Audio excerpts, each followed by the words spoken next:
ज्यावेळेस तुम्ही एखादी मॅच पाहता, एक बॉल आणि 6 रन, आणि ज्यावेळेस एखादा चांगला खेळाडू असतो तो त्या एका बॉलवर 5 रन हवे असतील किंवा 6 रन हवे असतील, एकच बॉल आहे आणि त्याच्यावर तो ज्यावेळेस 6 मारतो त्यावेळेस ती टीम विजयी होते. प्रभू येशू ख्रिस्ताने विजयी षटकार मारलेला आहे, तो तुमच्या आणि माझ्या जीवनाला आनंद देणार आहे. मनुष्याचा पुत्र हरवलेले शोधावयास व दारावयास जगात आला आहे, हे पूर्ण झाले आहे, हे प्रभू येशू ख्रिस्ताने या ठिकाणी सांगितलेले आहे. आज आम्ही देवाचे कार्य सोडून स्वतःचे कार्य करतो, परंतु येशूकडून विजयाची वाणी आम्ही शिकली पाहिजे. प्रभू मी कोणाचा माझा नचन इतरांचा हे गीत आम्ही अनुभवलं पाहिजे. आणि प्रभू येशू ख्रिस्त म्हणाला आता पूर्ण झाले आहे, आणि त्यानंतर त्याने हे बाबा मी आपला आत्मा तुझ्या हाती सोपवतो म्हणून आपला प्राण त्यागलेला आहे. 7 शब्द तारणाचे कार्य पूर्ण करून आमचा उद्धारक आपल्या पितेकडे जायला निघालेला आहे. तेव्हा येशू उच्च स्वराने बोलून म्हणाला, हे बाबा मी आपला आत्मा तुझ्या हाती सोपवून देतो. लूक 23:46. पहिला शब्द हे बाबा हे काय करतात त्यांना समजत नाही. हे दोन्ही शब्द प्रार्थना आहे. प्रार्थनेची ती अर्थपूर्ण उदाहरणे आहे.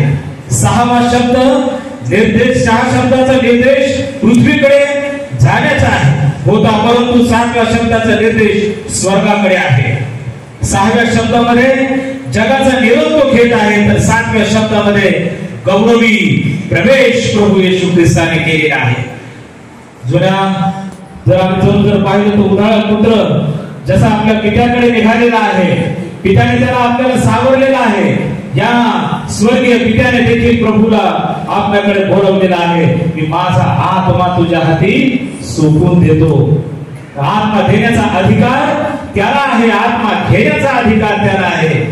प्रियानो, आपल्या दैवी सामर्थ्याची संपत्ती ज्ञान त्याने मानवाला स्वर्गाच्या राज्याचे शिक्षण दिले, ती वापरली. शेवटच्या क्षणी तो आपले रक्त मांस पाण्यासाठी देऊन परत चाललेला आहे. आमच्या पापाची त्याने क्षमा केलेली आहे. मृत्यू शैवर पडलेल्या लोकांना त्याच्या मुखावाटे एक शब्द उच्चारत असतात त्यात नैराश्य दिसते, परंतु या ठिकाणी आमच्या प्रभू येशू ख्रिस्ताच्या चेहऱ्यावरती नैराश्य नाही तर पूर्णतेचा आनंद आहे. कोणी त्याचा प्राण घेऊ शकत नाही, कारण तो स्वतःच आपला प्राण देण्यास सज्ज आहे.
आज गुड फ्राइडे हमारे क्रिश्चियन समाज की तरफ से मनाया जाता है।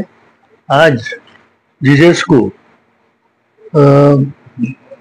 को बलिदान ये करते हैं, उसको क्रॉस पे टांगे जाता है और ये सब समाज शोक मनाता है। हजारों की तादाद से उनके इसमें प्रेयर के लिए ये मंदिर में जमा होती है। आज क्राइस्ट चर्च छावनी औरंगाबाद में रेवरेंड एसवाई भुले ने इसके ऊपर संदेश दिया है। हमने भक्ति का संचालन किया था। हम इस गुड फ्राइडे के सभी समाज को, छत्रपति संभाजीनगर के सभी लोगों को शुभकामनाएं देते। प्रभु यीशु मसीह को सूली पर चढ़ाया गया था और प्रभु यीशु मसीह ने जो हमारे उद्धार का कार्य किया है सूली पर से, वो हम सुसमाचार के माध्यम से सब कलीसिया को बताते हैं कि प्रभु यीशु ने कहा है कि एक दूसरे को क्षमा करना है, अपने माता पिता का आदर करना है और एक दूसरे से प्यार रखना है, प्रेम भाव रखना है, भाईचारा रखना है और हमेशा एक दूसरे को सहकार्य करना है, सहयोग देना है। ये यहाँ पर बताया जाता है।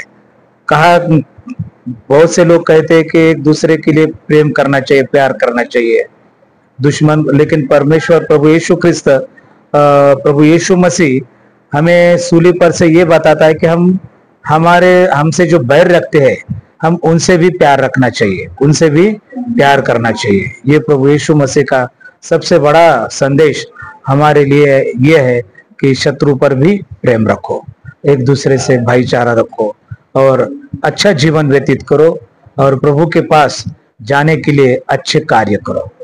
Thank you.